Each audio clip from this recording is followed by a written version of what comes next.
The fourth chapter begins by letting us know the overall setting for our reading for today. And it just simply says, again, Jesus began to teach by the sea. Again, let's vision what it might look like. And such a large crowd gathered around him that he got into the boat and he went to the sea and sat there, and the whole crowd was gathered on the land. And he began to teach them in parables. And he tells them three parables in the fourth chapter. The first one is the parable of the sower, which is not included in our reading for the day. You might remember it's the one where he scatters the seed on the path, and then the thorny ground, and then the rocky ground, and then finally the good soil. And it ends with that saying that the seed sown on the good soil, they will hear the word, accept it, and bear fruit, 30, 60, and 100 fold. Then he says two other parables, one of the growing seed and the other of the mustard seed. Now, parables are always assumed to be simple stories about God's kingdom, and it's really very reasonable to declare that the two parables that we have heard are simple, but parables are not uncomplicated. So this morning we're just going to focus on the first parable, the growing seed, mainly because I don't like it and I had to deal with it, and also because it seems really odd to me. So we're going to focus there. The structure of the parable is very easy to break down. First, the sowing, verse 26, and then the growing, 27 and 28, and then the harvesting in 29. And it's very simple structure. Throughout the three parts, the character, the farmer, the sower man, which is always cool to say, is busy. He appears, but what we know is that in the first part, he sows, he's busy there, and in the third part, he's busy in the harvest, but he is not at all engaged in the growing. He sleeps, goes about his regular business. So the planter and the harvester, but not the grower. The man had nothing to do at all with the growing. He didn't do any watering. He didn't do any weeding. He didn't do any tending. In fact, it says that he was ignorant of the whole process. It reads, he doesn't know how. So this got me rubbing my head. The seed's growth is independent from the sower, right?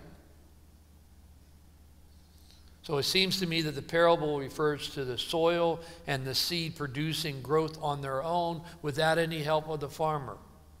So could it be that one of the purposes of Jesus telling this parable is to teach his listeners that the kingdom has a power of its own, a power that is God-given?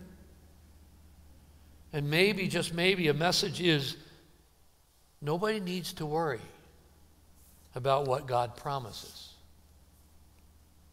You do what you do, and God does what God promises. The kingdom of God is as if someone would scatter seed on the ground and would sleep and rise night and day, and the seed would sprout and grow, and he does not know how. The earth produces of itself first the stalk, then the head, and then the full grain. But when the grain is ripe, at once he goes out with his sickle because the harvest has come. Peter Ray Jones, in a fascinating article entitled The Seed Parables of Mark, writes, the role of the believer is seen as one dependence or on grace, of patient waiting, of confidence in the outcome, of certitude in the completion of the commenced process. There is good news that humanity need not make the kingdom happen. So the parable, again in context, rejects the endeavors to force the kingdom of God, or to build the kingdom of God by revolution like the Zealots, or by exact calculations like those who believe in the end of the world, or by complete obedience like the law and the Pharisees. So it's good news that completing the God's kingdom is way above our pay grade, okay? We are responsible for using the full capacity of our resources to live in God's realm, not to make God's kingdom come. So here's what I think. The parable intends to move the listener beyond acceptance, beyond patience, and toward confidence, and toward trust. We do not need to know how it will come, but it will come, and be confident. We need to be faithful. Jesus had eyes to see what God was doing through his ministry and its inevitable outcome. He believed that his ministry was coming, the kingdom was coming closer because of it. He was sure that it had germinated, that it will grow, and that it will attain harvest.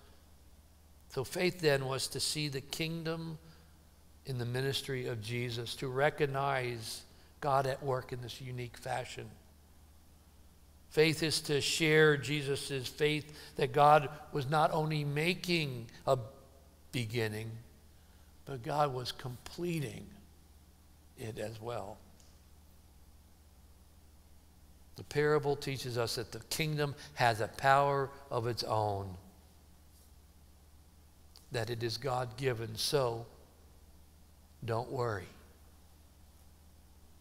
God can be trusted, because God is actively engaged in kingdom building. So the parable is an invitation to trust God. It awakens confidence in God, so you don't have to worry about God being God. So how confident are you in God? And it's not a question for broad generalizations. That's a sit in your thinking chair kind of question. How confident are you in God? I'm going to tell an old story about a young person who went on this journey. He went to visit a holy man. And upon his arrival, the holy man was sitting in the doorway of it at sunset, and the old man's dog was stretched across the threshold as the seeker presented his problem to the holy man. He said, "Why is it, teacher, that some who seek God come and are zealous in prayer and faith, but leave after a year or so, while others stay for a lifetime?" And the old man smiled and told him this story. "One day I was sitting here quietly in the sun with my dog, and suddenly a large rabbit ran in front of us. Well, my dog jumped up, barking loudly, took off after that rabbit. He chased that rabbit over the hills with such passion, and soon other dogs joined him. They barked and they ran up the creek. They ran up the embankment. They ran through thickets and thorns, but gradually, one by one, each dog dropped out. Only my dog continued the hot pursuit." So in that story, my son, you will find the answer to the question. So the young man sat in a state of confusion, and finally he spoke up and he said, "Teacher, I don't understand. What is the connection between the rabbit chase and the quest for righteousness?"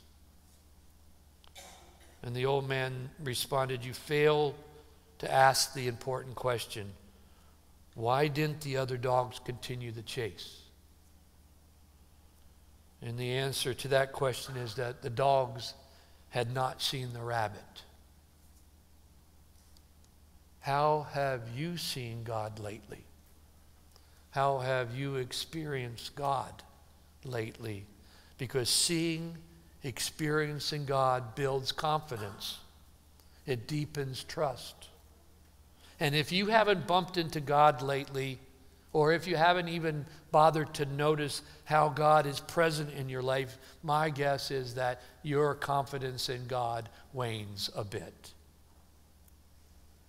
So what do you need to have more confidence in God? What do you need to deepen your trust in God? And that's a good conversation question, both internally as well as sharing with the beloved in your life. So if we go back to the parable, though, I think there's a suggestion for us to consider. It's a reminder to take our own responsibility and to worry less about God's responsibility. The man scattered the seed on the ground and did the harvesting, but the seed sprouted and grew on its own. He had no responsibility. It wasn't his responsibility to worry what he cannot control. So who holds the future, as the old song states? And ponder what worry does. It diminishes confidence. It chips away from building trust. It also enables you not to take responsibility for what you can and what we need to do. Worry does give us something to do, but it doesn't achieve anything. Situations never change by worrying, and nothing is ever solved by it either. Too much worry is harmful to your well-being. It decreases your desire and your ability to take responsibility, to live more faithfully. Worry lessens confidence. So wonder with me, what is the result of worrying less? Easing up on worry points your feet toward having more confidence in God and trusting more deeply, and then leads to taking more responsibility. So go back to the parable, read it a few times. Perhaps the invitation is to control what you can control, like the sowing or the harvesting. But it's not our responsibility to worry about what belongs to God.